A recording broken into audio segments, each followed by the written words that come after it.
आइल बन गाँव में तू ताव न देखावा, पिकलल जल राय फल न ठेकावा। हटी होले मुँह माकता। अच्छा मोर बनावल पलान जनी रहत कके जो, मोर बनावल पलान जनी रहत कके जो, हाथ कके जो, अरे हाथ कके जो, आइल बाड़े तो दिल गद गद कके जो, अच्छा हाथ कके जो, यार हाथ कके जो, आइल बाड़े तो दिल गद गद कके जो।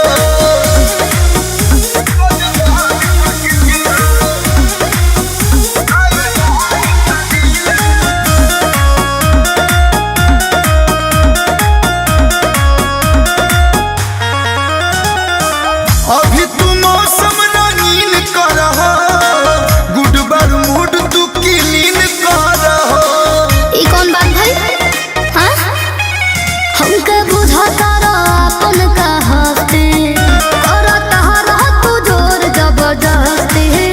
अभी पूरा तू मोर मक सहक के जो, अभी पूरा तू मोर मक सहक के जो, हाथ के जो, अरे हाथ के जो, आइल बाड़े तो दिल गद गद के जो, हाथ के जो, अरे हाथ के जो, आइल बाड़े तो दिल गद गद के जो। दान हो सावधान ले ला।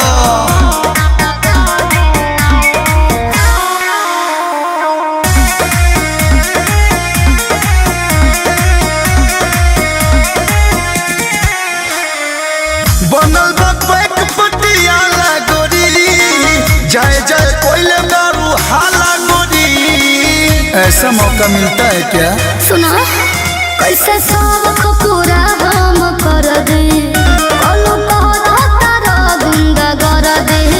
निर्मल योगेश प्रधान बड़ा महक के जो, निर्मल योगेश प्रधान बड़ा महक के जो, हाथ के जो, अरे हाथ के जो, आइल बाड़े तो दिल गद गद के जो, हाथ के जो, यार हाथ के जो, आइल बाड़े तो दिल गद गद के जो। गर्दन को दो।